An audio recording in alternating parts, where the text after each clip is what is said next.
Hurons. Welcome to Career Without Borders, a global education seminar for the second semester academic year 2025-2026. We at the Center for Linkages and Placement are excited to have you as we explore global education and career opportunities.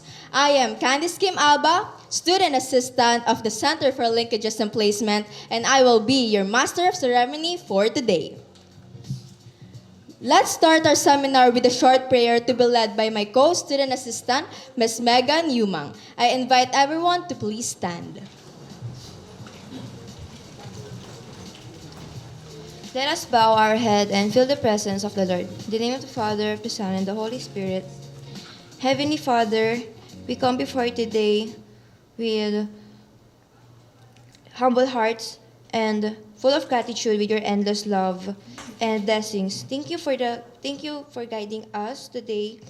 And Lord, may you bless our speakers and organizers. May their words inspires us and guide us. Help us to use the knowledge we gain today for our growth and success. And we ask for your guidance as we learn and make decisions for our future. Grant us wisdom and clarity and confidence in choosing the right path. All this we ask in your holy name. Amen. Thank you. Before we officially start the program, let us honor and recite the vision, mission, and core values of the University of Makati. I invite everyone to join us in reciting. University of Makati shall be a premier, globally recognized local university where integrated and sustainable quality education translates to social equity and excellence. Mission: to develop resilient, innovative, socially responsible, and excellent industry-ready practitioners and leaders through instructions, research, extension, and production, and nurture highly competent and committed human resources. Core values: resilience, innovativeness, social responsibility, excellence. UMAC, rise, shine anywhere. Thank you, Hurons. You may now be seated. To officially welcome us and share her support, let's call on our University Secretary, Ms. Juvie B. Hermosura, to give a few words.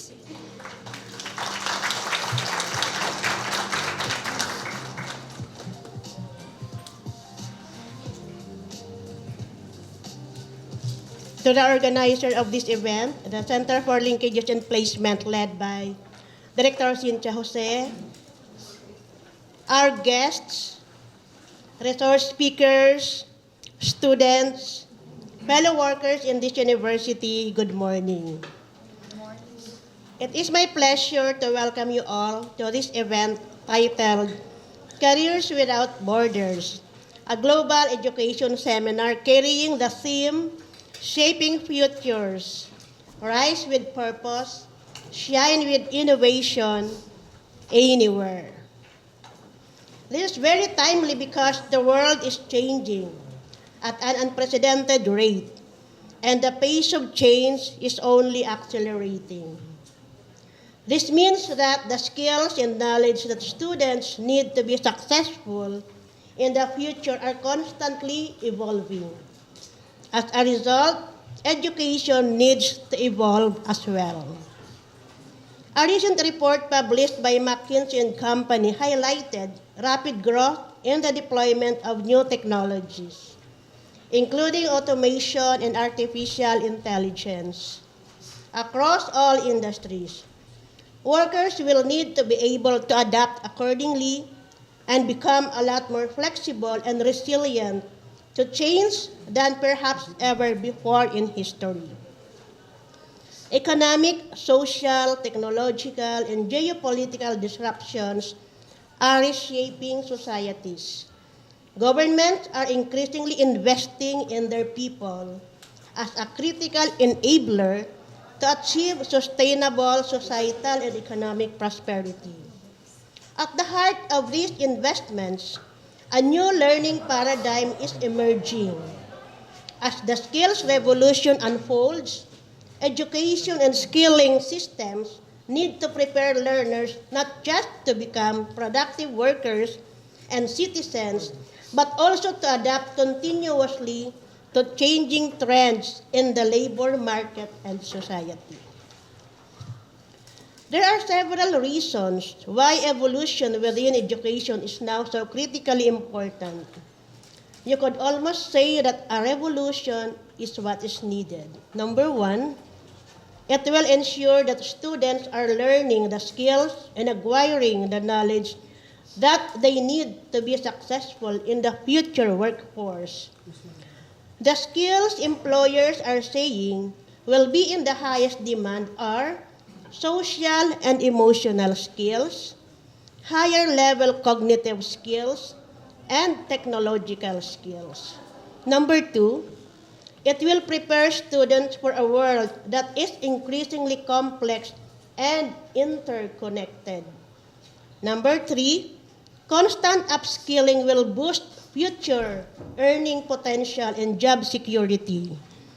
Education no longer needs to prepare students for a job for life, but rather equip them with the skills and desire to join a never-ending quest for knowledge and self-improvement. We are fortunate that we have partners willing to provide our students with the much-needed knowledge, guidance, and opportunities that would enable them to thrive in the global labor market. So I encourage everyone to listen to our speakers, engage in the discussion, and internalize whatever learning acquired in today's activity. Thank you so much and have a fruitful day ahead. Thank you for your warm message, Yusek Hermosura. Before we start, let's quickly go through to today's agenda. First, is working abroad the best or only option? Second, English as a critical component of career success worldwide. Third, career-ready, industry-focused training in Canada's welcoming learning environment. Fourth, working abroad, employment opportunities, requirements, and worker protection programs. Fifth, global mobility through applied education. And last is discover why Australia remains a top destination for international students. Now, let's go straight to our first topic. Our first topic will help us explore whether working abroad is the best choice or if there are other career options available worldwide. To discuss this, may we call on Mr. Crispin R. Aranda, President of IVC Immigrant Visa Center Incorporation and Manila Time columnist.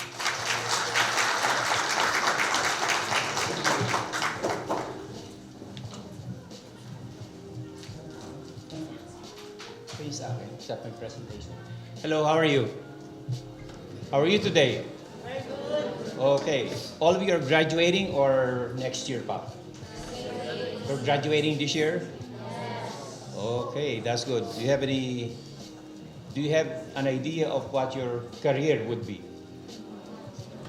Can you have a career without a job? Can you have a career without a job? No, because you have to start somewhere, right? As our secretary said, we're continuously evolving, changing. The world is changing as well. As Heraclitus, that Greek philosopher, said, only change is permanent. From the time you are born until now, you're continuously changing, and you must adapt. That's why the vision and mission of University of Makati is very apt. Rise, resilience, innovative. Rise, you should adapt. You have to change with what's going on in the world. So, why career without borders? As a global citizen, or those who'd like to either pursue a career here or elsewhere, your credentials would have to be recognized. That means if you got a credential that is world-class, then you can practice your work or career anywhere. That's world without borders, careers without borders. Who here would have any relatives or friends in Canada? Canada? Where in Canada? Toronto? Yeah, they pronounce it Toronto. No. Di ba, Gabi? Toronto. Anong klaseng relatives? Aunts aunt? Ah. Are they immigrants there, citizens? As for now, my uncle has a student visa. Tourist visa? Hmm. Is not changing status to working or immigrant? Just for now, student visa, but they Okay. are on their way. All right. Anybody else from in Canada? Anybody else in Canada? Relative, friend in Canada? How about the U.S.? What kind of relatives do you have in the U.S.? Yeah, friend? Who are in the U.S.? Northern California. North or south? See, there's a difference. North or south? North, that's San Francisco. South is LA. Okay, well, good if you have any relatives abroad. Because then let's start with this. Did you have a choice about your parents? You don't have a choice, right? You were just born. You don't even have a choice on when and where you will be born, right?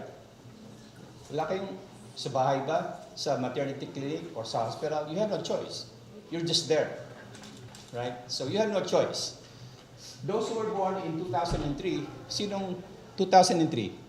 2000? 2003? So are you, what kind of generation are you? What kind of generation are you? Is that, did you have a choice as being part of a generation? No, you were just born, right? So if you were born between 1995 and 2009, you are Gen Z. Are you all Gen Zs? Yes. So you're at the end of the generation naming sequence. Because right now, ano na daw siya? Generation Alpha. Nag-umpisa na sa A. Kayo yung huli, Gen Z. So you had no choice. But do you have a choice on where to study? Right. So then you start having earned the right to have a choice. Now you have a say. May say ka na. May kay ka na. Okay. Gusto ko sa'yo na. Bakit? Because I can rise anywhere. Okay. Now, pag-graduate nyo, parang ganyan kayo. Newly has graduates. Yay! Graduate na po. So now what? Di ba? Now what? Where do you go? From here on, mga heroes here, di ba? Yes. So from here on, how to pursue your career, either through further studies, whether it's Niagara College or anywhere else in Canada, or start working, is mainly your choice. Now it is your choice. You are your own person now. Can you hear me without the mic? Yes. Okay, for the recording.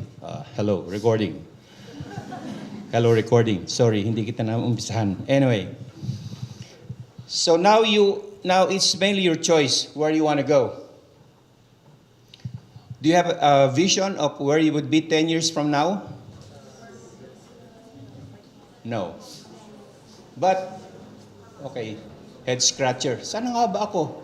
Sa 2035, we don't know that. Will you be here in the Philippines or will you be abroad, overseas? Let's see. Would you still be a kite by then? Or would you be a bird? What's the difference? Anybody? What's the difference between a kite and a bird? How do you fly a kite? You have a string, right? You have someone controlling it. You have to have support. You have a string, but there's a limit to how you can be supported. Kung masampay ka sa puno, kailangan may magbababa sa iyo. Kung nasira ka, kukumpunihin ka. Therefore, you need support. You are a kite. As long as you're a student, you're not supporting yourself, you're not working, you are a kite. Once you start working, however, and you're supporting yourself, then you become a bird. So you just can go anywhere now, wala ka ng tali, bahala ka na sa buhay mo. Your success now depends on your flapping your wings in your destination where you want to go. So that's the difference. What's the difference between a job and a career?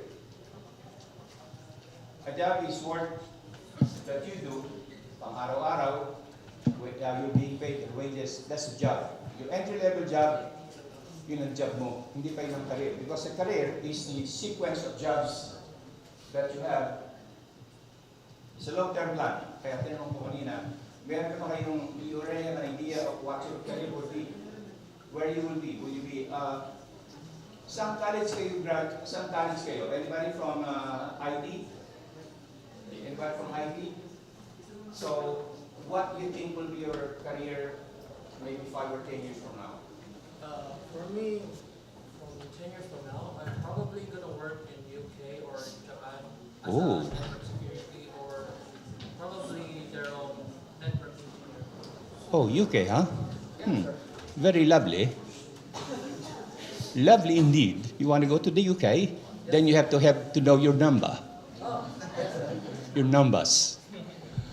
Okay, anybody else from hospitality? No? Anong colleges ngayon?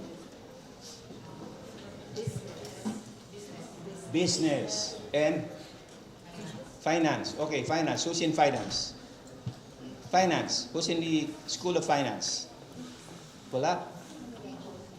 How about you? Did that row? Anong school kayo? What school? Yes. In our course and program, we're under Office Administration Bachelor. So probably our career will be on the corporate world where we can be an admin in a different offices. Okay, so what will be your entry-level job? What do you think? That job will be like clerk staff, then proceeding to probably admin officers, like just like our university where we have admin office or registrar's office. Right. So you cannot have a career without a job. And you have to start somewhere. That's why you have to have an entry-level job. That's right. Now, career describes your journey from now until maybe 10 years from now or maybe 20 years from now. We don't know what will happen. But that's your career. Graduates are now up for grabs. Why?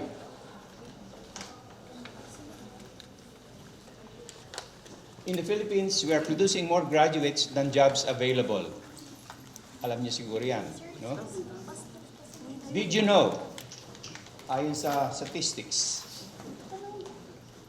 1.5 million high school graduates and 500,000 students graduate every year.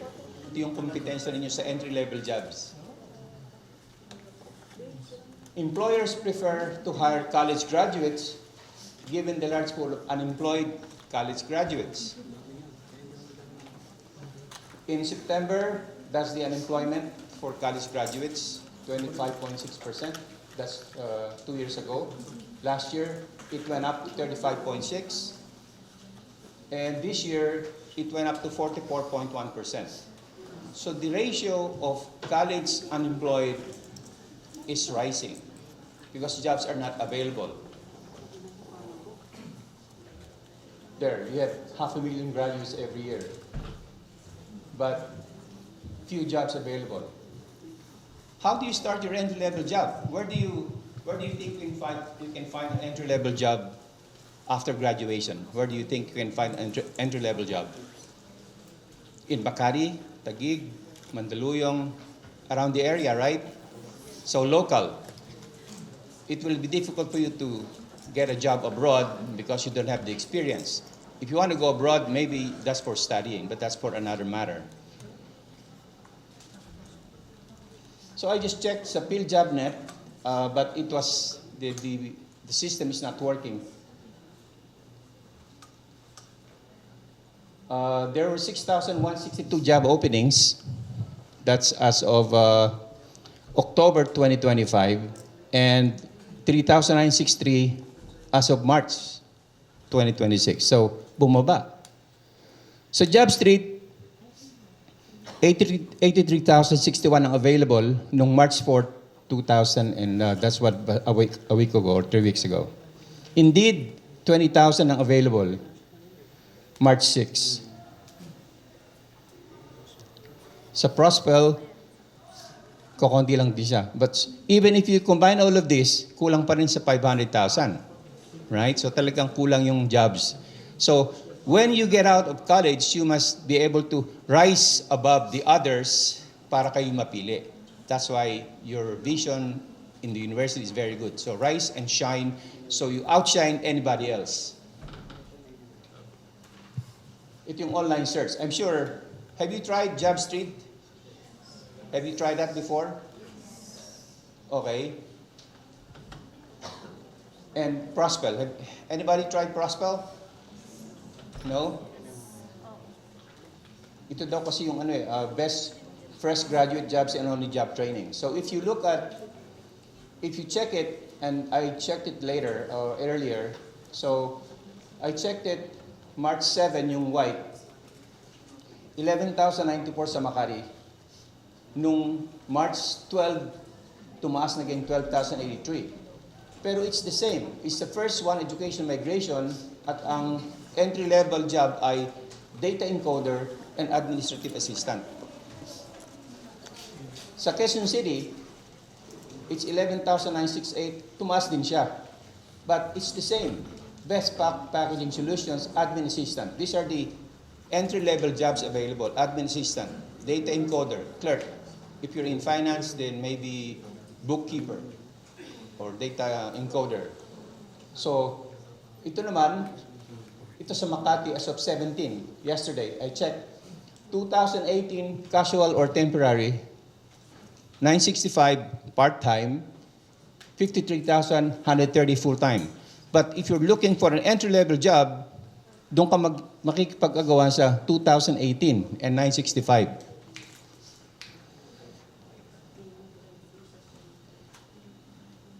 Ito, I checked sa Prospel. 42 jobs. Dito naman sa Marikina is 11 jobs. Data entry, Taguig is 24. IT assistant, 65 sa Taguig. These are the jobs available, entry level. So now you can start bombing your resume, di ba? Papadala ka ng resume, so you start flooding the corporations or companies you want to work for with your resume, your CVs. So you start bombing them. But no matter how many bombs, no matter how many resumes you send, you still have to, or how many job fairs you attend. Anybody here attended a job fair?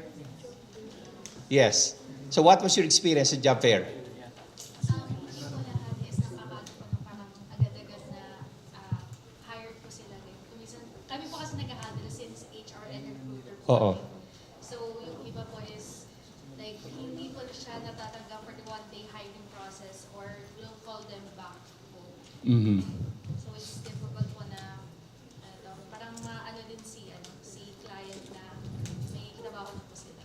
But they submit their resumes, right? So even if you submit your resumes, whether you bomb the companies with your resumes or you bring your resume during a job fair, this is the data from the DOLE. The DOLE held 2,176 job fairs last year. Sorry. There were 529,158 job seekers who attended the job fairs. How many were hired? 74,564. So if you still 454,494 are still looking for jobs for this year. And next year, there will be another 500,000 college graduates who will be competing for entry-level jobs. That's why you have to be sure that when you apply for a job, you're different from the rest. You show them how you can rise and shine above the rest.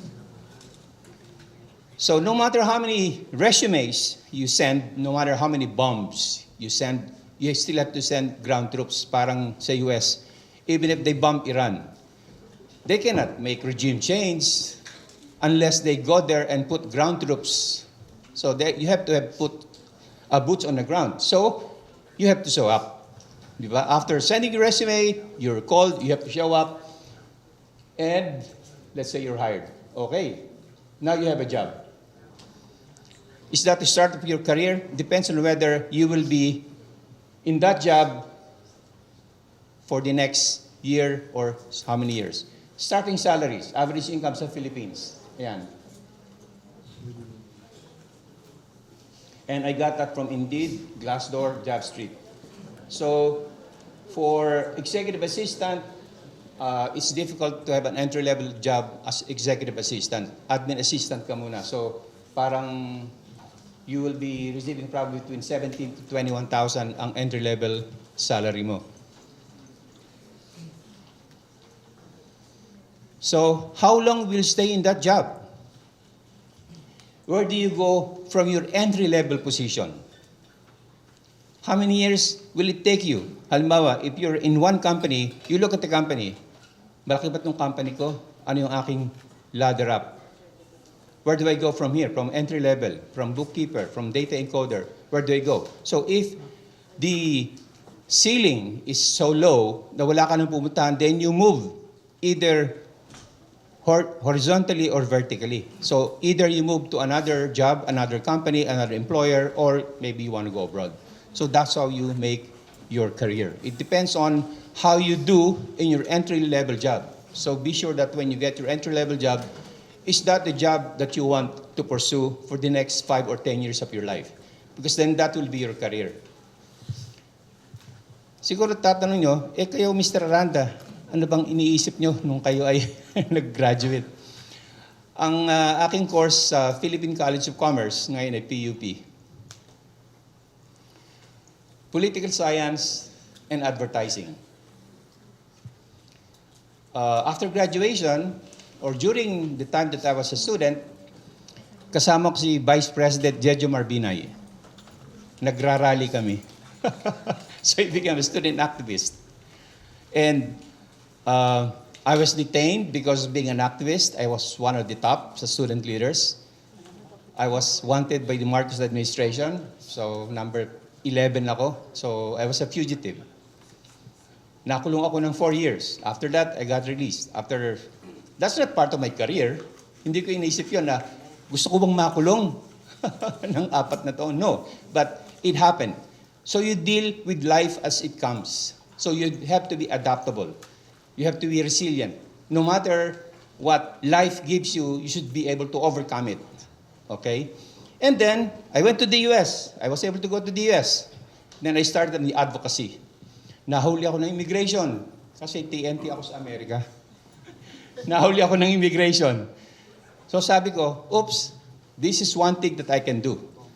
Tumulong sa mga TNT sa Amerika so that they can legalize their status. So I became an immigrant advocate, journalist. I became a city editor of the Philippine News. And journalist ako. That was not my career when I start. But up to now, I'm still a journalist. I have my column with the Manila Times, I have my social media, and we had our television program. So your career may change later on, but then be ready for whatever changes you need to adapt to. And that's why, again, your vision and mission in the university will help you, will guide you throughout your career search. What's your career here? Anong pwede mong career dito sa Pilipinas? Athlete, sports? Can you be a Pacquiao? Can you be an actress? Can you be a businessman? Si Jade. Asan si Jade? Jade is a business person. She has her own business. And she intends to be a flight attendant though. So see, there's different.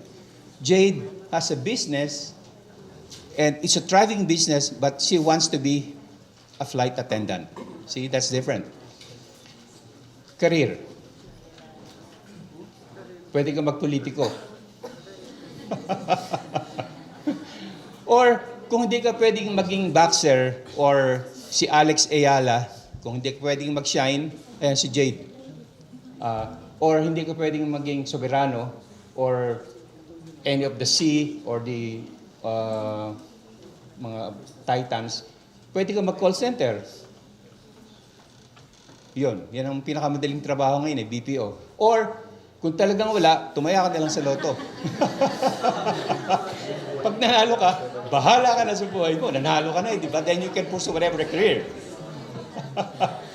But, if you cannot become a popular artist, athlete, celebrity, politician, entrepreneur, or part of a political dynasty at home, and you still have not won the lottery, what, who, and where would you be? Is going abroad the only way? The only way? Is that the only way? Is that the better option? At yung entry-level jobs sa Saudi Arabia, 1.5 million entry-level workers. Do you want to go to Saudi Arabia? Not right now. Yes, not right now. But right now, they need 1.5 million workers. Kaya lang, pag nasa Saudi Arabia ka or UAE, be sure na iilag ka sa drone. Kasi ngayon nagbobombahan dun eh. But yun ang available sa Saudi Arabia. In the Philippines, walang masyado. But in Dubai, ganun din. But binobomba rin yan ng Iran, di ba? Because there's... Now, sa Saudi Arabia kasi, wala silang worker rights ayon sa State Department. So, ilang OFWs ang umalis? Right now, there's 2.5 billion OFWs 2025. 6,000 Filipinos leave every day. Bakit? Kasi wala silang mako dito, kukunti yung trabaho, hindi maganda yung career, so they work somewhere else. But it's up to you. And you'll find out later if going abroad or not is something that you need to do. Where are the jobs? There. These are the jobs available in Canada, Australia, New Zealand, UK, and the USA. These are the temporary visas and the permanent visas. Temporary visas, mga overseas Filipino workers, and permanent visas, ito yung mga immigrant kayo sa Canada, New Zealand, UK, or the US. These are the 5 destinations. Bakit destinations ang tawag ko dyan? Destination, because dito madalas nagpumunta mga Pilipino eh. It's a destination. Australia, Canada, New Zealand, UK, and the USA. How many Filipinos are in these countries? It's good to have your kababayans on your back. So, kung meron kang community support, madali ka makakuha ng trabaho. Kaya tinanong ko kanina, meron ba kayong relatives sa Australia, sa Canada, sa New Zealand, sa UK? Because pwede kayong doon mag-umpisa. Oy, kuya, may trabaho ko ba dyan? Meron kang mai-rekomenda, di ba? So, maganda yung meron kang network. So, pinakamarami ang Pilipinos sa US. 4 million Filipinos in the United States. After that, it's Canada. And then you have UK, Australia, kukunti sa New Zealand. Work resident visas, you start working, then you become a permanent resident, either in all of these countries. But you have to be there first. So when you're there, ito yung average income abroad. Lowest monthly level, ang income mo, let's say sa Australia is $3,531. Sa Canada, $2,664. Ang equivalent is $110,000 a month. Di ba? A month. That's what your income may be. In the Philippines, when you return, let's say nag-abroad ka, 3 years after, bumalik ka ng Pilipinas. So when you are abroad, kumikita ka ng $3,000 or $2,600. Pag bumalik ka ng Pilipinas, nung umalis ka, halimbawa, ang sweldo ay ito, $27,271. 3 years after, assuming 300% increase. Ito na ngayon ang sweldo mo sa Pilipinas 3 years after. 37,000 as a service crew. Palagi mo, ang Jollibee, nagbibigay ng 37,000? No, malabo, hindi ba? So, you can see the difference between what you can earn abroad and what you can earn from here. But going abroad is not for everybody. And you can see it later on. AI in you. AI can kick you up your jobs, entry-level jobs, because even in the US, in the UK, Australia, they're having problems because AI is competing for entry-level jobs. But AI is not your enemy. You can use AI to your advantage as long as you know how to use it in searching for jobs, in improving yourself. So AI is not the enemy. AI is not the enemy. Or is it?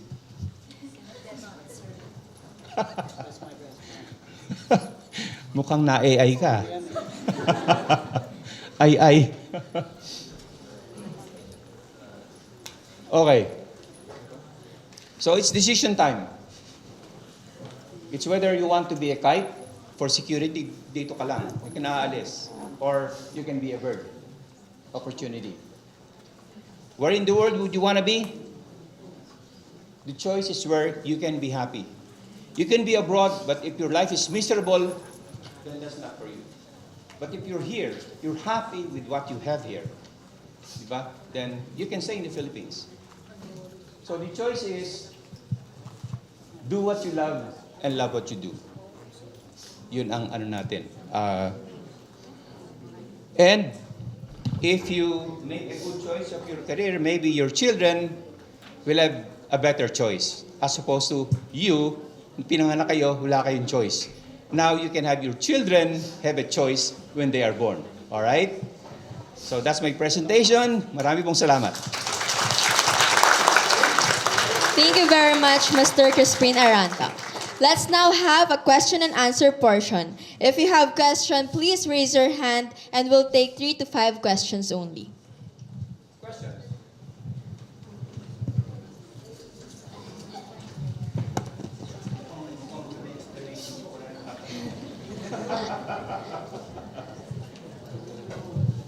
Wala po ba?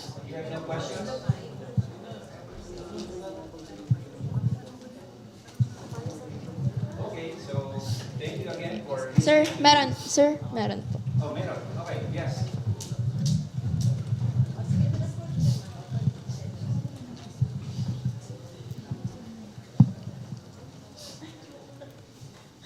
Pasensya na kayo, pinalitan yung aking knee eh. Ginawang bakal yung aking left knee. It was operated on. I had a knee replacement 4 weeks ago. So, I try to avoid places where may magnet, baka madikit ako kasi steel na siya. Okay, what's your question? Sir, I got a question. By the way, I'm Leo Ace from Ains.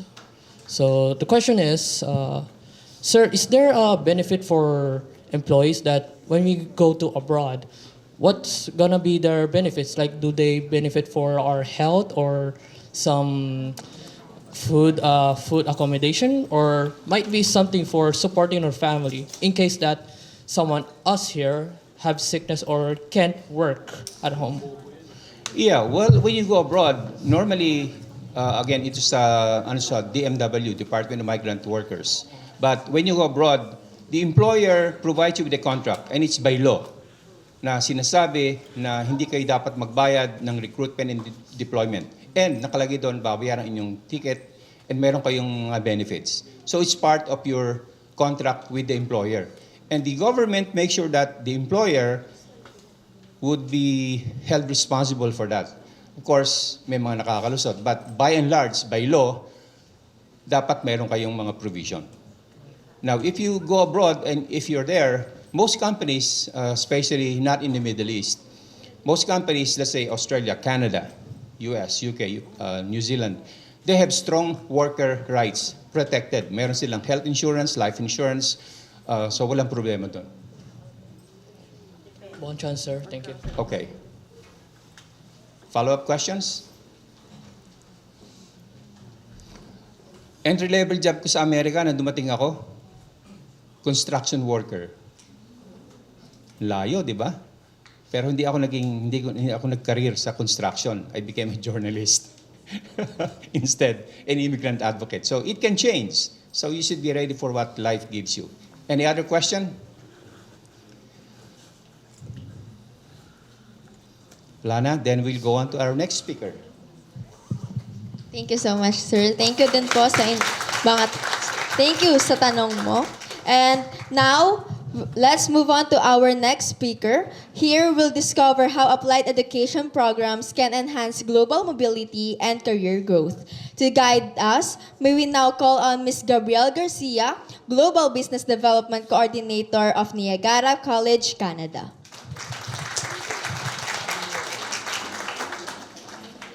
Hi everyone, good morning. How are you? Right, so thank you for inviting us. Of course, Immigrant Visa Center, University of Makati, thank you for having us. So this morning, it's very inspiring, Sir Crispin. No? It matters a lot because I remember back in my days, no, I graduated last 2017. We didn't have much talks about these kinds. So we weren't that aware of the opportunities that we have pala after graduation. So for today, again, I'm Gabby Garcia. I am the Global Business Development Officer for the Philippines at Niagara College. So I handle or I help students who wants to study in Canada, specifically in our college, Niagara College. All right, so today we will talk about what we offer, how you can build your career, how you can start your career through education first, how you can enter in Canada through studying in Niagara College. Okay. All right, so why Canada? Definitely, it's a land of opportunities and endless possibilities, no? So you may see news online that there are changes in Canada, it's closed and all the negative stuff, but it's not all true, okay? They just narrowed things down. There are certain industries that are open, so please don't believe what you see online, all right? One of the best countries to live in due to quality of life. That's definitely true. Like what Sir Crispin showed earlier, no, the entry level of the salaries here in the Philippines compared to when you start your journey in Canada. Medyo malaki yung diferensya na, di ba? So, it will really help you to give a better quality of life. But again, it depends. So, it's not for everyone, yes, but definitely meron din mga taong who wants to pursue their dreams abroad. So it's all a different story for everyone. But again, this is an opportunity and it's open for all of us. Next would be, it's a welcoming country. So malaki na yung Filipino community natin, specifically in our region, no, Niagara region. In our campus, we are the top third nationality, Filipinos. So it's very diverse, it's multicultural environment. Next would be quality of education. So when you get a credential from our school, it's recognized globally as well.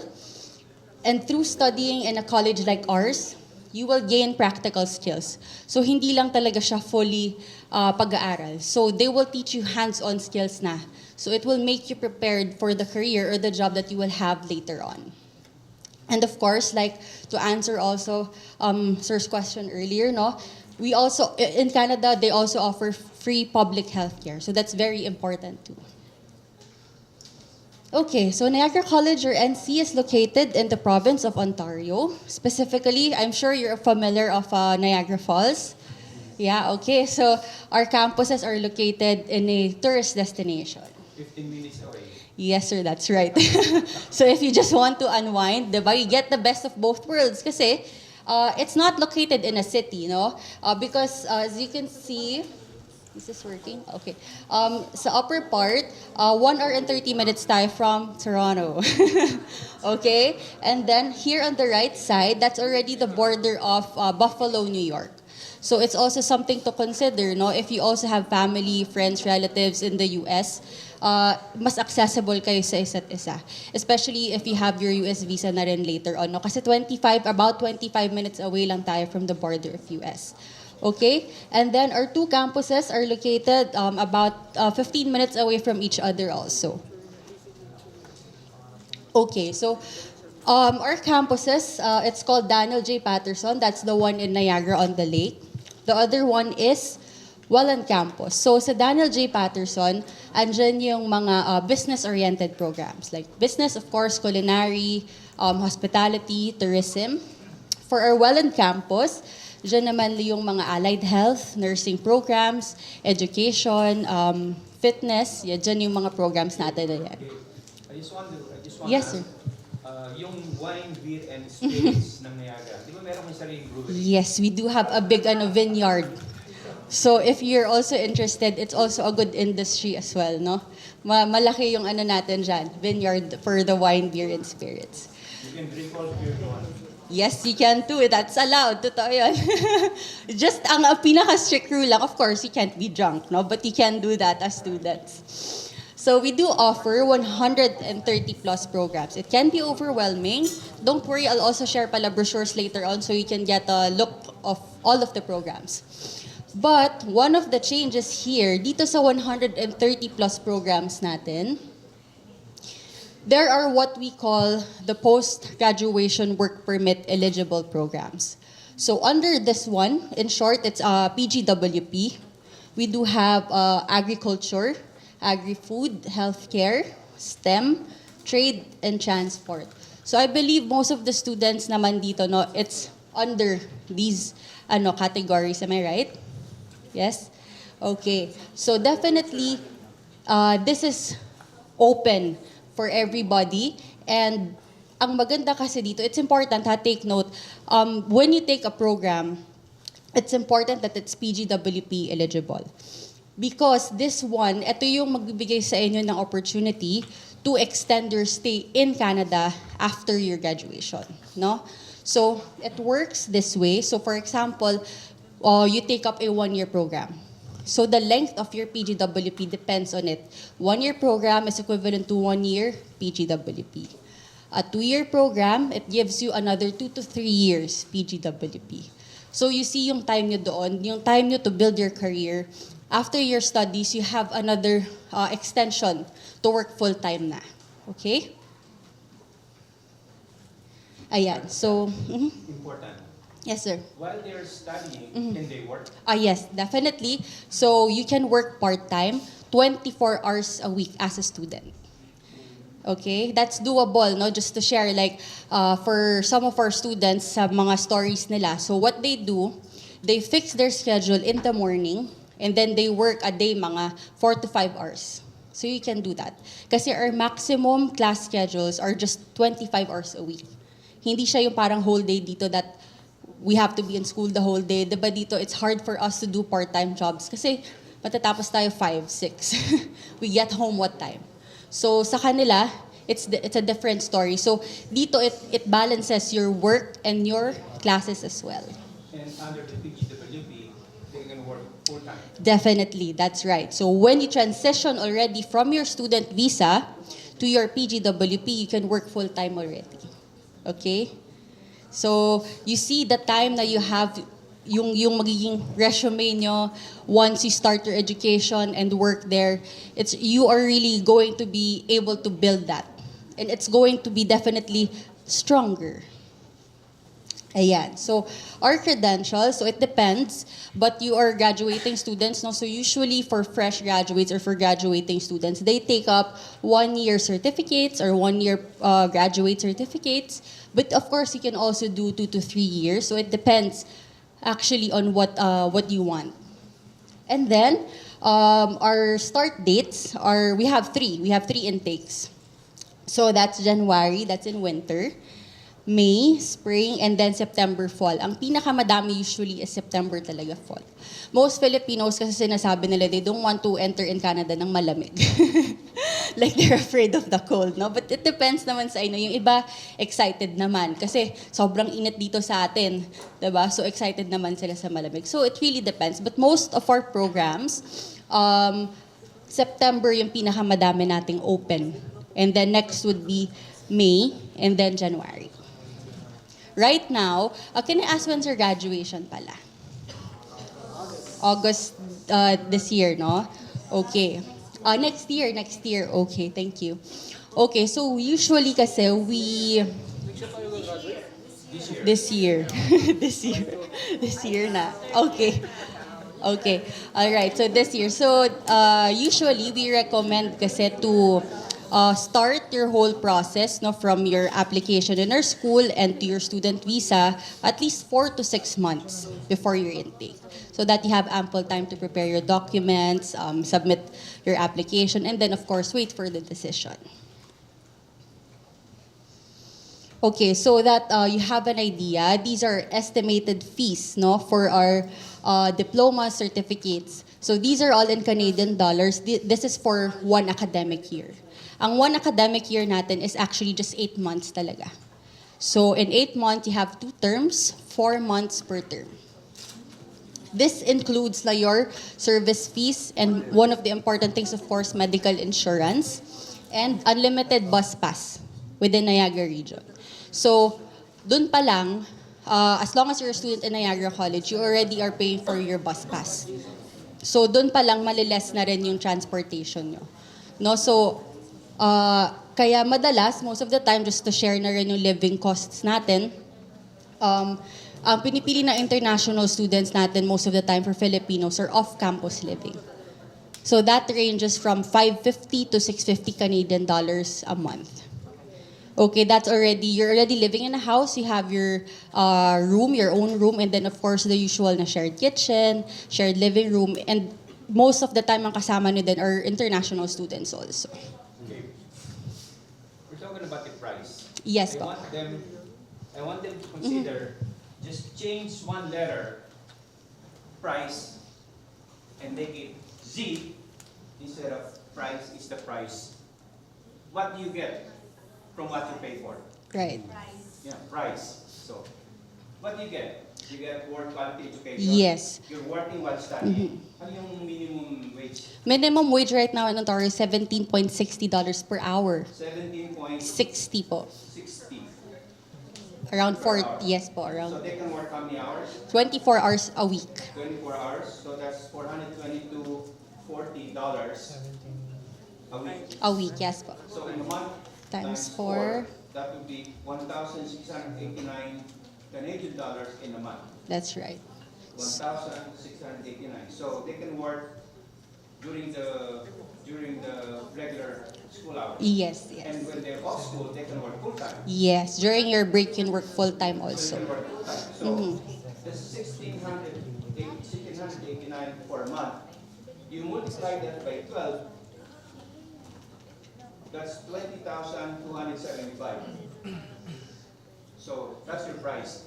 And that's just for working for 1 year. Remember, when you have your PGWD, you don't have to study anymore. You're still a student, but then you're working full time, so you earn the full amount. Right. That's the price. Right. Thank you for that, Sir Crispino. So, sorry po. What particular work? Entry level.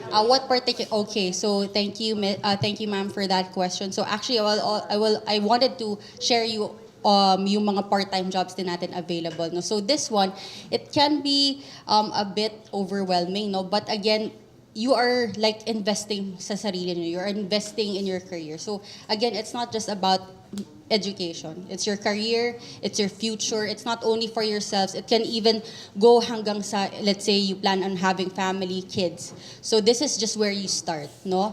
The work that we have there, of course, at first, it's not that easy agad.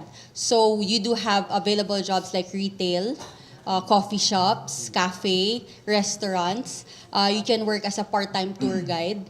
So yun yung mga available natin jobs sa first, no, sa una, as part-time students. But later on, after you graduate, definitely, you will get the job that you want aligned dun na sa program na kinuha ninyo. We just want to... Niagara College also has a placement. Yes, that's right. So we will also help the students. I think it's over here. Oh, okay. We will also help the students, like you guys, if you plan to study in our college, we do have a supportive environment. We have what we call the ISA, or International Student Advisors, no? So we will help you not only find a job, but to build your resume even, to help you in your interview skills. How is it in the Canadian workplace, no? Kasi it can be quite different dito sa atin. And just one tip, what I hear from our Filipino students, though, when they have job fairs, they take advantage of it, of course. So like sabi ni Sir Crispin earlier, no, resume bombing. They send out 30, 40 resumes sa lahat ng gusto nilang companies. Okay, that's what they have to do, and that's what they want to do. Kasi at least, from that 40, 50 resumes, kahit ang dami, may sasagot dyan than like pipili ka lang ng 10 lang, 15. So yun ang strategy na ginagawa nila so that by the time that they graduate, they already have a job waiting for them. Okay, just to give you an idea sa admission requirements natin, how you can start. Of course, we have the IVC or the Immigrant Visa Center. They will definitely help you and support you through this whole process also, no? So, just to share, school side requirements muna. Just your college transcript and diploma, and then certificate of English lang. This is not an IELTS or English exam, so we just request it from your school. That easy to apply in our college. Okay, then later on, of course, you will work on your student visa and all that. Ayan, so, ayan, so you see how lenient it is, no, to apply in a college like ours. This is just what you need, and then everything is done online also. Okay, so like what we've mentioned earlier, no, studying in a college like ours, no, you will gain practical skills, hands-on learning. So we have labs, facilities that are already parang yung magiging workplace ninyo. So hindi na siya, yun kasi yung difference natin sa mga masters, no? So sa atin, since it's graduate programs, certificates, and diplomas, these programs will help you shape or will help you already pag-prepare nyo sa pag-trabaho nyo afterwards.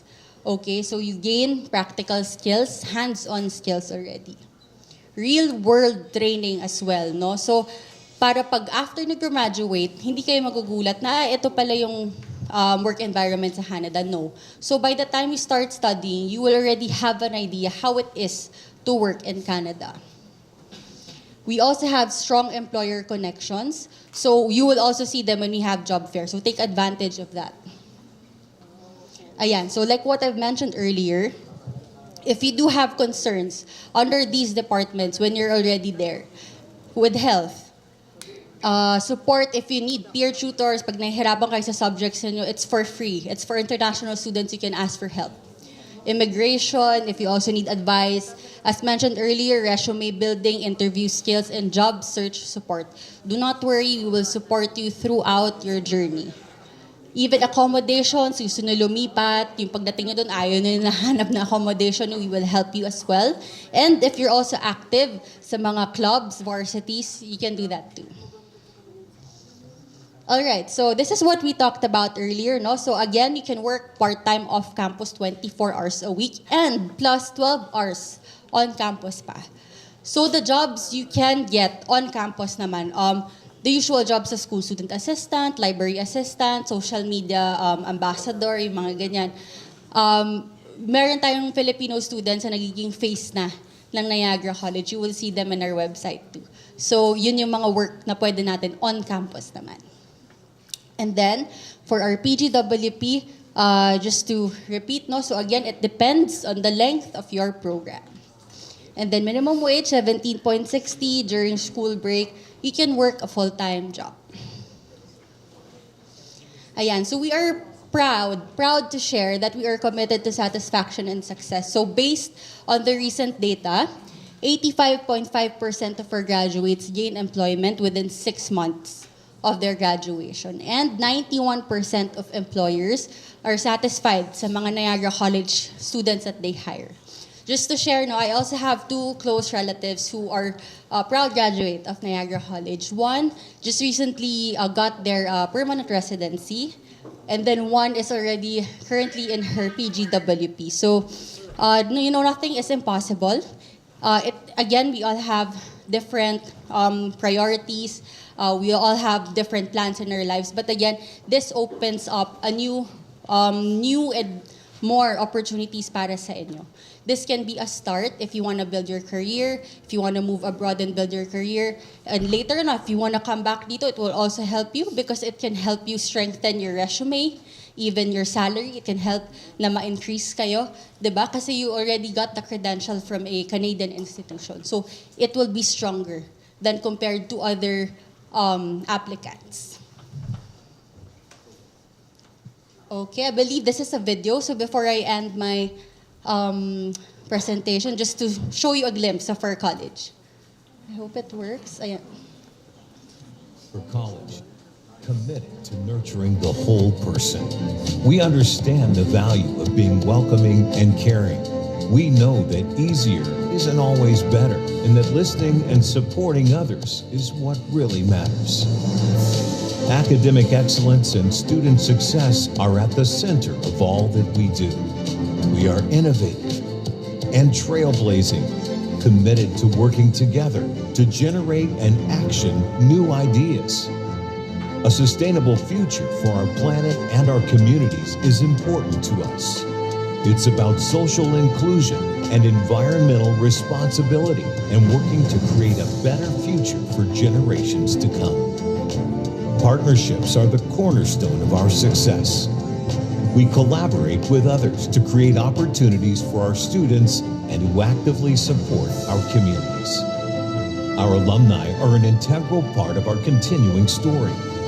As Canada's leading global college, we are focused on driving positive change through global education and training. We embrace diversity in all its forms and bring together cultures and experiences to prepare world-ready graduates. This is who we are. This is what we do. You can see it. You can feel it. This is NC Life. And we are Niagara College. All right, thank you very much, and I hope you like your presentation. Thank you very much, Ms. Garcia. Now let's open the floor for our question and answer portion. Please proceed to the mic.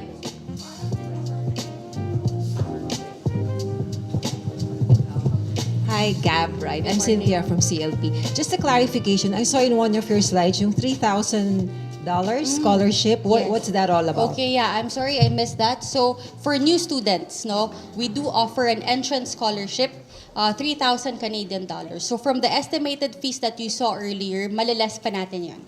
The only requirement, just submit the application that we will give to you. It's just a form with your basic details and just apply with IVC, and then you will be eligible for that entrance scholarship already. No grade requirement? None po. It's just a... None also. So it's open po for new students talaga. Take advantage of that.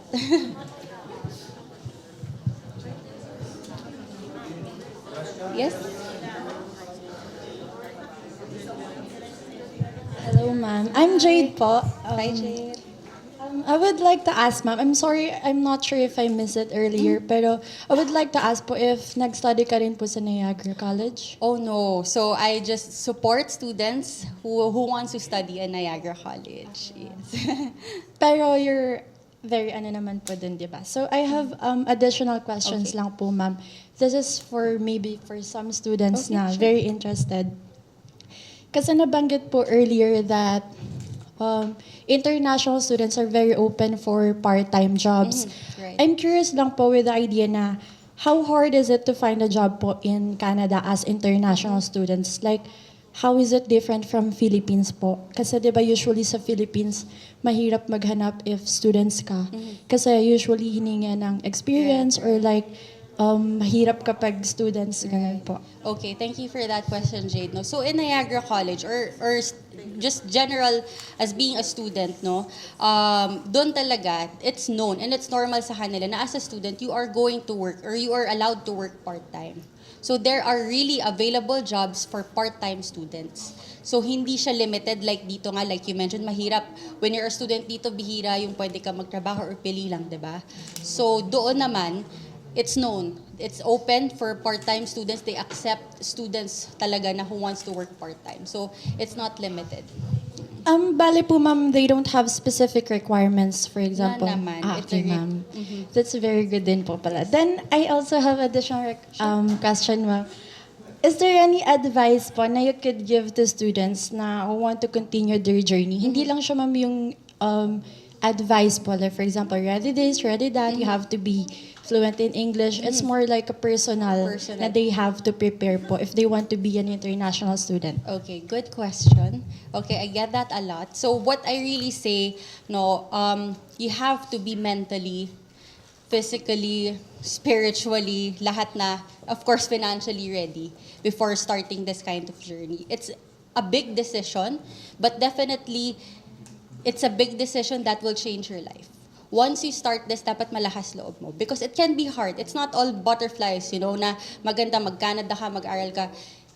Sometimes you leave your family behind, right? Sometimes it's hard for people to leave, but we are doing that for our future and maybe for our future kids, for our future family. So I think that's a big motivation, or that's the motivation that we can use. So I think yun yung pinaka-importante muna. And then, of course, once you're ready, once you're really straight with your plans, kasi it's for you, your family, yourself, of course, madaming pwedeng magbukas na opportunities na baka hindi mo makuha dito. No, medyo magkaiba talaga kasi yung world na pag andito ha and nandun ka. But like sabi nga ni Sir Crispin, no, there are other people na dito, okay naman, you're happy, then okay. But again, if something is calling you papunta dun sa abroad or sa Canada specifically, no, why not take the chance also? It can open a lot of opportunities for you. So be ready, and at the same time, next would be do your research. Make sure you do your research, and yeah, just make sure you have the right guidance and support around you. Yes. I'll share something dito. We have a client na nag-aral sa Canada. She's a nurse here. Nung nag-aral siya ng nursing din sa Canada, Karen Bayram. And now, she is the head of nursing doon sa Canada, doon sa kanyang trabaho. And she's the examiner ng mga nurses sa Canada. So that's how you can build your career. Just pick out a subject or a course that you strongly believe in, where you think you will shine, you will rise above the others. And just go on it. Magkakaroon ka ng problema. Maaaring yung una mong araw, ka-homesick ka. Pero mawawala yan. Pag dumating yung snow, just stick out your tongue. Wala nang dito eh. And it will all come to you naturally. Pag nandun ka na, you will see how welcoming Canada is. Right. Thank you for that, Sir Crispin. Thank you. Thank you, Ms. Garcia, and thank you, students, for your question. Next, this topic will give us an overview of opportunities, requirements, and protection for those planning to work abroad. To discuss this, may we now call once again Mr. Crispin Aranda to discuss this. We extended an invitation sa Department of Migrant Workers, pero mukhang busy sila sa deployment, which is good. But I have their okay to discuss the program ng DMW. Ano ba yung DMW? If you're working abroad, ito yung department na nagbibigay sa inyo ng opportunity to be able to work abroad and to protect you whenever you're in anywhere in the world. So let's go to the next slide. So the best way is if you, after graduation, you want to see what opportunities you have, then you can attend the POS, or the Pre-Employment Orientation Seminar, so that you will know everything about how to work abroad. What are the opportunities? So it's a POS. What information you need for job application, what are the documents and the costs involved, and important information. Registration is free. So walang problema. So before you go into, nakatanggap kayo ng job offer sa email, huwag kayo maniniwala kagad tong email, because anybody can be an employer. So maraming na scams sa mga opportunities abroad. Be aware that sa DMW, yung mga nakapost na job order nila, yung nakapost na approved job orders sa kanilang website ay nanggaling na sa tinatawag nating labor attaché. The labor attaché in the country where the employer is located must verify that the employer is true, genuine, merong job offer, may documentation, may pambayad na sweldo sa inyo, at walang abuso sa mga workers. So the labor attaché makes sure that the employer would provide all this and would protect you bago sila i-certify. Bago i-post yung offering sa website ng DMW, yung approved job orders nagdaan na sa labor attaché. But you can also check because sometimes may mga job order na halimbawa kailangan nila ng 10 workers. Ubos na pala yung 10 pero tumatanggap pa rin. So you be sure that you also check the validity of the license as well as yung bang workers ay naubos na o meron pang pangangailangan. You can search for jobs you intend to apply for by site. Let's say you want to apply for a job in Alaska, in Australia, by country, by agency, by licensed recruitment agency. When you click on the agency, lilitaw dun lahat ng mga agency na license ng DMW. Then, dun sa agency na yon, marami silang job offers anywhere in the world. So, if you just want to know what jobs are offered by a specific agency, you click on the agency, then you select the job that you believe will match your need, your interest, and your qualifications. If you're already focused on what job you want, then select the position. Click on the position. So, that position may be available in all countries. Kasi pag chinek mo yung, let's say, entry level data encoder, you click on data encoder, lilitaw doon ang lahat ng countries na may opening for job encoders. So, ganun siya. You can look for it. If we are, can we access the approved job orders online? I-type mo lang yung approved job orders sa DMW. Approved job orders in DMW so we can check ang available jobs ngayon as we speak. Just type the approved job orders DMW.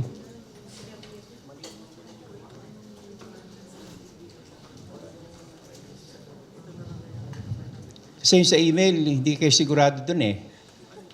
Maraming na-scam. And even the DMW is warning that don't accept jobs that you just received from the email. Ito. Yan, Department of Migrant Workers, approved job orders. So, baba mo siya. Sige, baba pa. Then, yun, i-click mo doon sa job site. Sa job site. Type the job site. I-type mo doon sa search by job site. I-type mo yung Australia or Canada. Canada, dahil nasa Canada tayo eh. Canada. Okay. Okay. Ayan ang mga available na jobs sa Canada. Right?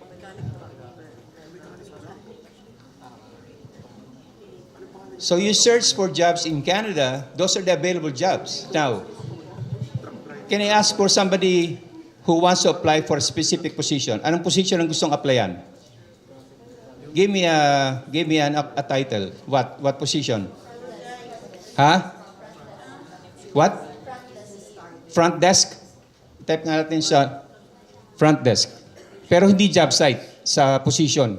Go to the position. And then, front desk, position, front desk. Ayun. Pero mga supervisors. Ayun, staff front desk. Saan siya? Palau. Japan. Oh. Di ba? Excited ba bigla?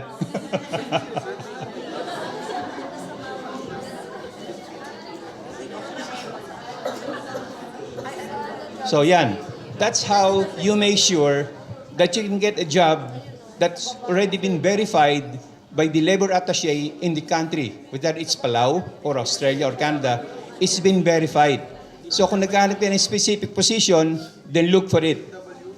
Or if you're applying, if you want to have a job in a specific country, then go for the job site. Okay?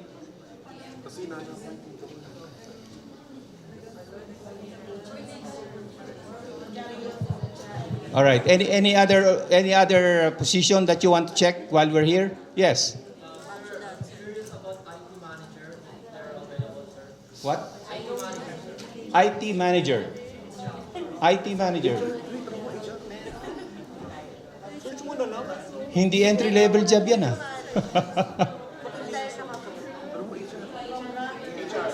O yan. Human resource staff.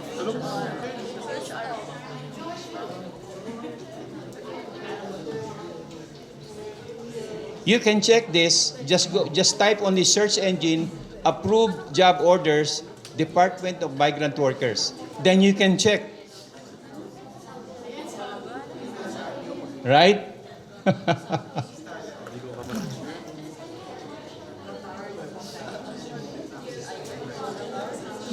Oh, ano naman position? Human resource. HR what? Staff? HR staff? Human research. Ayan, trainer.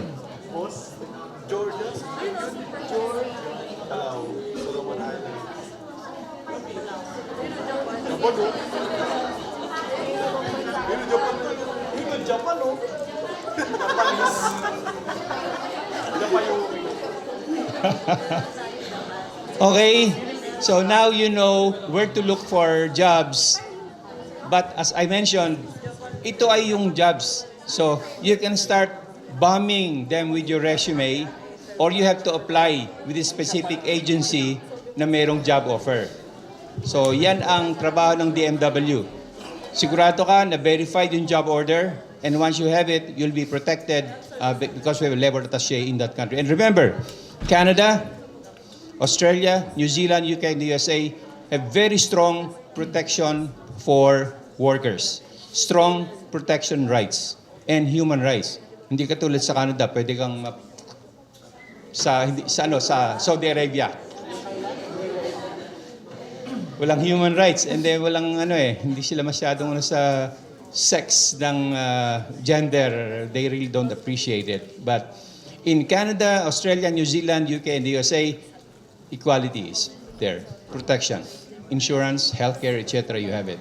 So again, not everybody may want to work immediately.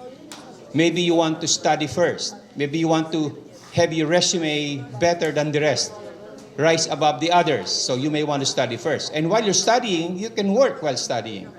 Then you have a taste of what working is like even when you're a student. But for those of you who want to work, the DMW is for the working abroad. So if you cannot be an actor, a boxer, an actress, or a call center agent, or a politician, or hindi ka pa tumatama sa loto, huh? Blogger. Oh, blogger. Well, blogger, you can do it anywhere. You don't have to go abroad if you're a vlogger, right? Right. YouTube blogger. If you're an influencer, that's fine. If you're good in doing that, then go ahead. You don't have to go abroad because all you need is a laptop and internet connection, and that's it. Just be sure you're an expert in the topic that you have. For example, basta visa, IVC.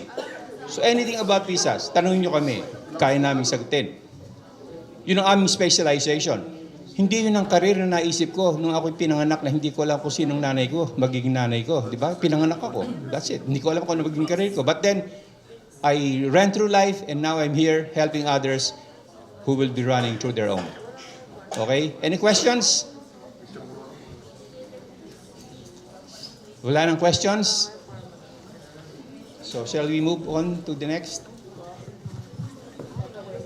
Dumating na ba si ano? Sige. Question. Uy, siya ulit. Alright.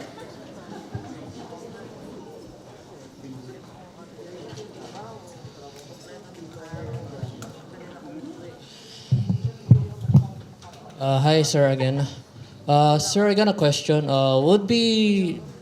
Is there gonna be someone who accept like a special person or disability? Like, for example, people has ADHD, but they're fit to work despite they have the condition. Will they accept it, sir? Well, it depends on the job. Because if the job requires that you have to perform certain duties that somebody with an ADHD cannot, then you shouldn't apply for the job. Because the employer would have a specific set of requirements for a specific job. So it depends on what kind of job you want to do. Are you talking about ADHD? No, sir. Some people has like autism, but they can still work despite having their own condition. Yeah, disability is not an issue.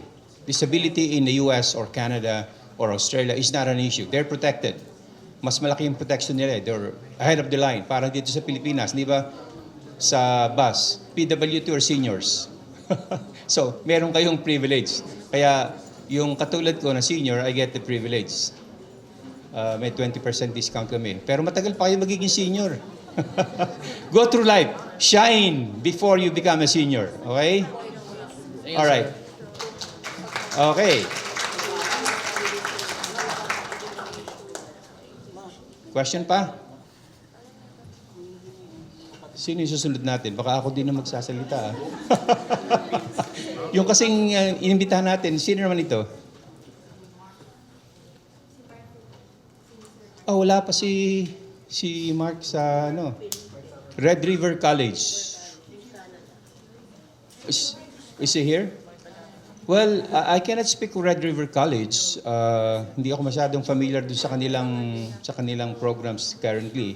I'm sorry that Mark Phillips wasn't able to come here. But you have one, yung Red River College is in Manitoba. Manitoba is in the heart of Canada. Kumbaga sa US, meron silang California sa west, then meron silang Ontario sa east. Then they have Kansas. Kansas, hindi Kansas, Kansas. Kansas. So, sa middle. Yun ang Middle America. Doon pinanganak si Superman. Diba? Sa Kansas, yung kanyang ay doon siya lumapag, si Clark Kent. So, Manitoba is Kansas of Canada. Is the heartland of Canada. Yung Toronto or Ontario ay nasa west. Sa kabila niyan, yung New York. If you're in the west, sa British Columbia or Vancouver, ang ibaba mo niyan would be, you'll be going down to Oregon, Seattle State, then Oregon, then you have California, then you'll be going down to, after California, Arizona. Then you go north, you go to Colorado. So yun ang sa west, then you have the east. So Manitoba, Red River College is in Manitoba. Hey, are you familiar with the song, Where the Buffaloes Roam? Where the love and the weep were free, where buffaloes roam. Doon siya. Maraming buffaloes nung araw. That's Manitoba, but I cannot speak for RRC. I'm sorry that Mark wasn't able to be here. But you have a taste of what Canada education would be like in Niagara Falls.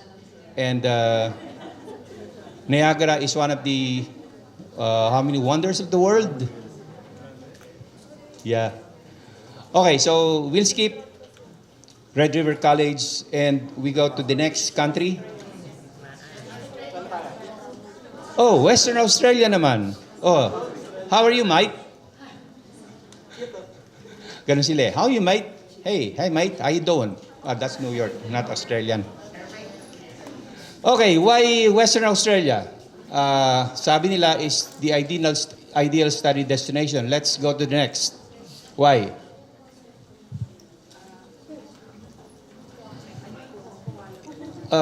In Australia, the Philippines is the 6th top source country for international students. Right now, noong 2023, 28,444 students sa Australia. Bumaba siya noong 2024 at 2025, naging 12,934. But still is a 6th source sa Pilipinas. It's a safe, friendly, and multicultural community. It's only 6 hours away from the Philippines, from Manila to Perth. And as of June, that's 2024, there are 394,380 Filipinos born or living in Australia, which is the 5th largest migrant community in Australia, equivalent to 4.6% of Australia's population. Canada has more Filipinos daw. Katulad ng nabanggit ko kanina, the US has more Filipinos than anywhere else in the world. The US has 4 million Filipinos. Hindi pa kasama doon yung mga TNT. 4 million Filipinos and counting. Canada has about 1 million na. Pangalawa sa US. Australia would be the third. But it's just 6 hours flight. So kung may takot ka sa mahabang flight at it's the same course, then maybe Australia would be your choice. But it depends on what course you'd like to take. Kasi depende sa course na kukunin mo dun sa eskwelahan. They have 7,900 international students in 2025, 22 schools or colleges, 13 subjects in the world's top 50, and number 1 in Western Australia for graduate employability. As in Canada, you can also work while studying. Sa Australia, you can work while studying. Ang kaiban lang, let me give you this tip. Sa Canada, during your PGWP period, you remember the PGWP? Ano yun? Ano yung PGWP? Okay. Question answer. Ako magtatanong naman. What's PGWP? Postgraduate Work Permit. During that time, will you still be studying? Can you work full-time? Yes. For up maximum how many years? 3 years, up to 3 years. If you have 2-year program, then pwede ka mag 3 years. 3 years PGWP, wala kang ginagawa kundi magtrabaho. Hindi ka na nag-aaral. Pero student pa rin ang status mo. Walang ganun sa Australia. That's the main difference. Plus, in Canada, if you work for 1 year, you can become eligible to become a permanent resident under the Canadian Experience Class. So kung nakapagtrabaho ka ng 1 year, pwede ka maging PR sa Canada. So may trabaho ka na, PR ka pa. So I have the best of both worlds. Which is different in Australia, because sa Australia, meron silang graduate visa. You have it for 18 months. Then you have to work for 2 years in a regional place in Australia. So if you want to study, you should study in region Australia, not in Sydney, not in Melbourne. Wala yung R. Melbourne or Sydney. Doon ka dapat sa, let's say, sa Northwest Territories or sa Tasmania. Okay? Or Western Australia is okay. Now, pag nagtrabaho ka ngayon doon, 18 months ka, regional migration, then you work for about 2 to 3 years before you can apply for residency. Which is different sa Canada. Sa Canada, after 1 year, you can be eligible for 1 year permanent residency. So while the course may be similar, maraming advantages sa Canada. Plus, it's just across the US. Yung sa Australia, you're in a continent. Talagang kailangan umalis ka ng continent to be able to come back to the Philippines or to go anywhere else. But University of Western Australia, if you want to study in Australia, UWA is also the place to be because it's number 1 in Australia for graduate employability. Western Australia, University of WA. Work opportunities, you can work 48 hours per fortnight. 48 hours, fortnight. Ilang oras kayo pwede magtrabaho sa Canada? That's a week. So that's also 48 hours ng fortnight. So pareho lang sila. Pero iba yung dating, di ba? 48 hours. Uy, mas maraming oras sa Australia. Hindi fortnight eh. Ibig sabihin 2 weeks. So ganun din, 24 hours a week. Pareho lang. It's ranked 77, yung kanilang ranking, yung ranking ng UWA is 77 in the world, 13 subjects in the world's top 50, and over 1,500 active scholarships awarded to UWA students. And the government supports the students, meron silang mga scholarships.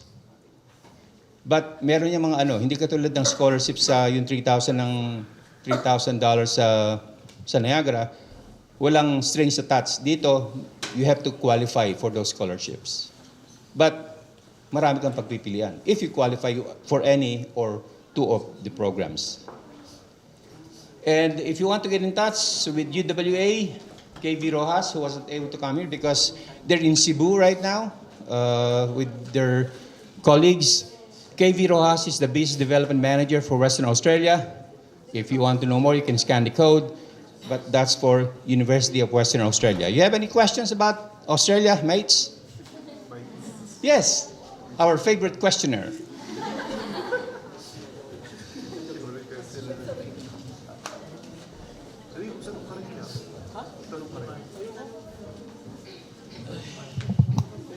Hi, sir, again and again.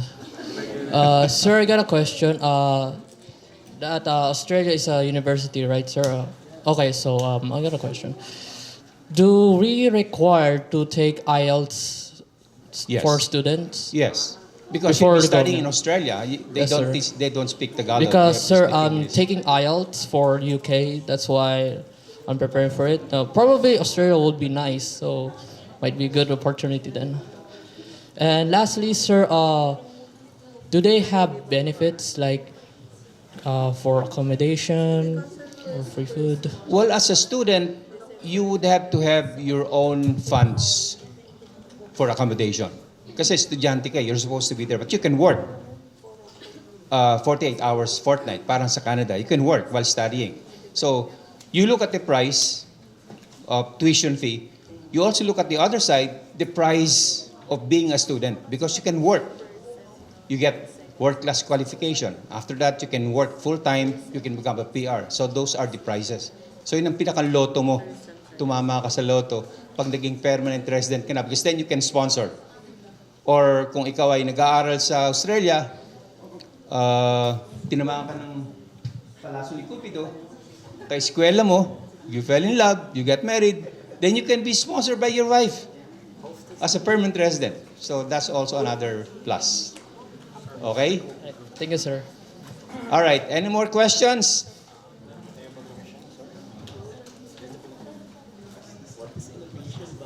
Kasawa na kayo sa akin eh.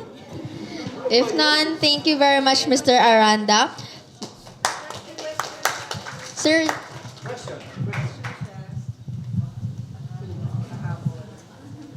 Pahabol.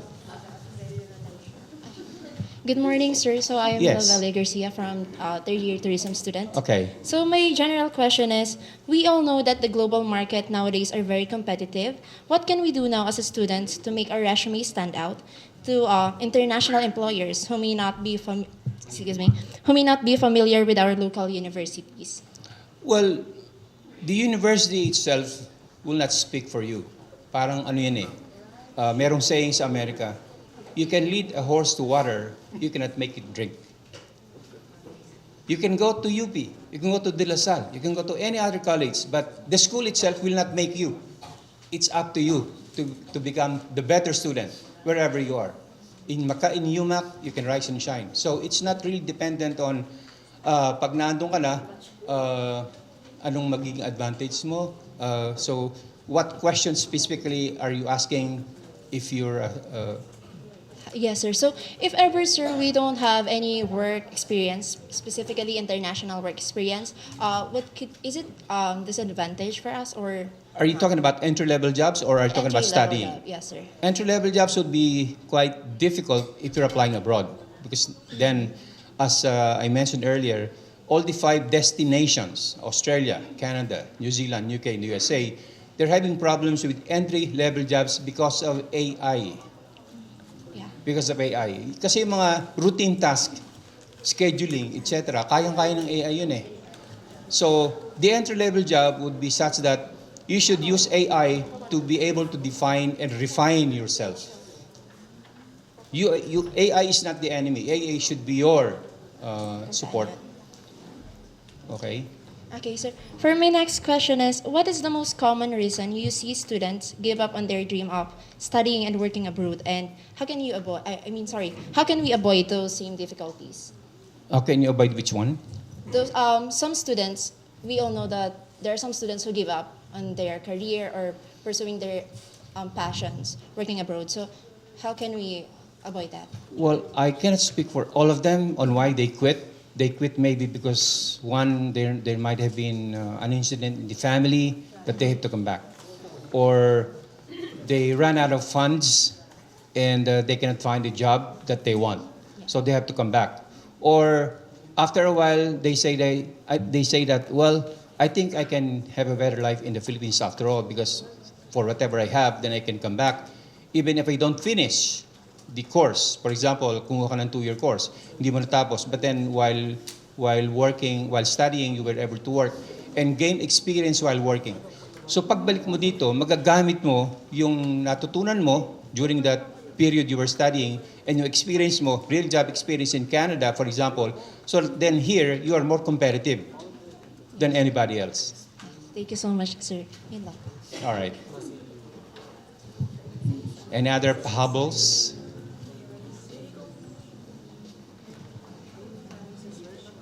Wala na? Wala ka ng tanong? Okay, so I guess that ends our morning session. Let's now proceed to our presentation of certificates. To properly present the certificates, please join me on stage, University Secretary Ms. Juvie B. Hermosura and the CLP Director Ms. Cynthia Margareta R. Jose to personally present these certificates to our research speakers. May I now call on our guest speakers to come onto the stage to join us to receive the Certificate of Appreciation. Immigrant Visa Center, Niagara College, Canada, Philippines, Department of Migrant Workers, and Australian Embassy, Manila. Allow me to read the citation.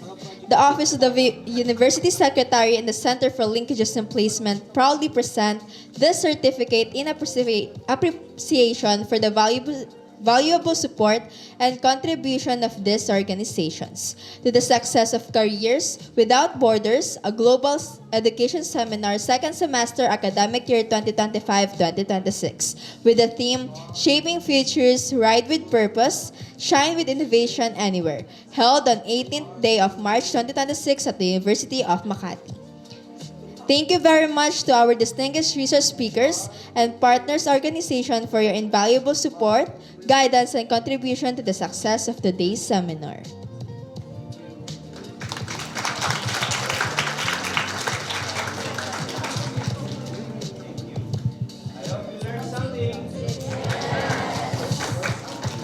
And now we'd like to keep Ma'am Cynthia on stage as she shares her closing remarks, reminders, and words of encouragement. Please welcome Ms. Cynthia Margareta R. Jose, Director for Center for Linkages and Placement.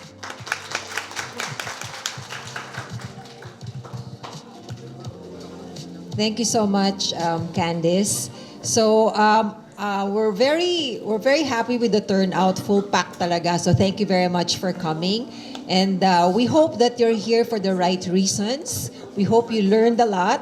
Although, let me just bring up this point. Although I think many of you probably, or some of you, are here because you believe there's an additional training hours.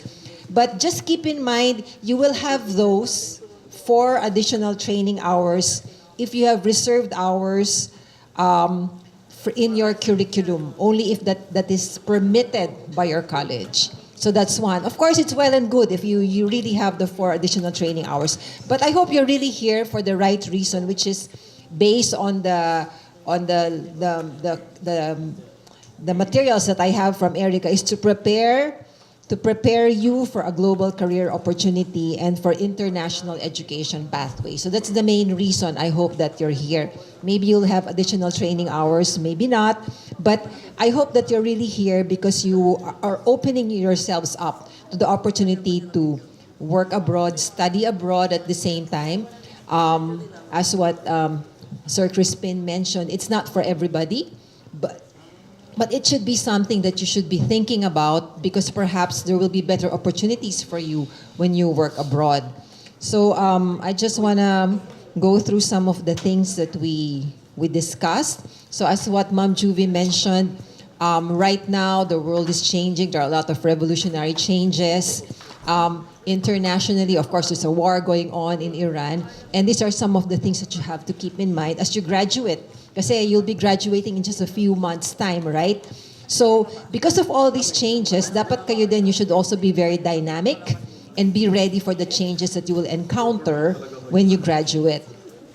So, whether it's in Canada or in Australia or perhaps in the UK or ano ba yung mga nabanggit ni, in the US, of course, in the US, and New Zealand. Okay, so I think yun yung 5 top. Of course, you shouldn't be limiting your, kung gusto mo ibang countries, if you want to go to Europe, if you want to go to the Middle East, at the middle of a war, it really is up to you. But those are the 5 countries that there seems to be more opportunities and probably better opportunities and maybe better working environment as far as the students are concerned. Ano po In yun, sir? addition to what you have been saying, we mentioned the 5 destinations because these 5 destinations have permanent migration programs. That means if you stay long enough, you can become a permanent resident in any of those countries and even become a Kiwi in New Zealand or a Canadian citizen or a US citizen. Whereas if you work in the Middle East, you can be a contract worker for 50 years, you're still a contract worker. So that's maybe something that you have to consider. Okay, thank you, sir. And and I think it was also mentioned earlier that yun nga lang, maybe some of you are thinking it's more difficult, it's more challenging to get into those 5 countries. But as what was mentioned by our speakers, hindi na po ganun kahirap. Maybe some of you think, oh, it's easier to go to the Middle East or wherever it is. Pero it's not anymore as difficult. And sabi ko nga kay Ma'am Juvie, decades ago when I graduated, we never had this opportunity. If you want to study abroad, if you want to work abroad, sariling sikap ng estudyante, either you network or try to find an employment agency, or maybe if you have relatives abroad, but on your own, walang ganitong mga opportunity. So you take advantage of this opportunity if you feel that it's really, really for you. But at the end of the day, sabi nga ni Sir Crispin, wherever it is you want to go after graduation, whether it's here in the Philippines or abroad or whatever, just make sure that whatever path you're taking, you feel you're going to be very happy in that particular path, because there will be changes. Be ready for the changes, but at the end of the day, be happy wherever it is that you're going. So again, thank you very much, and tell your friends. Yung mga hindi nakadating, I know we're full pack. I think it's still the same room, ano? Baka pwede silang humabol for this afternoon. So that's it. Thank you very much. Thank you very much, Ma'am Cynthia. Before we officially end hearings, please take note of some important announcements. You will receive the feedback form in your email address tomorrow. Make sure to complete the form and print the confirmation page. Bring the printed copy of your certificate of attendance to the CLP office to receive your plus 4 training hours. The signing of certificates will start at 10 a.m. on Monday. We also have some upcoming CLP events that you should mark on your calendars. The University Career Forum will be held on Wednesday, April 8, 2026 from 8 a.m. to 5 p.m. at the UMAC Auditorium. Attendance in this event will count for plus 4 alternative training hours, and it is required for all graduating students. The University Mega Job Fair will take place on Thursday and Friday, April 29 and 30, 2026 from 10 a.m. to 4 p.m. at the HPSB 12th floor volleyball court. Participation in this event will count for plus 8 alternative training hours, and everyone is invited, but attendance is required for all graduating students. Please make sure to attend these events to complete your alternative training hours and take advantage of the valuable career and internship opportunities they offer. Thank you very much, Hurons, for your participation today, and we look forward to seeing you in these upcoming events.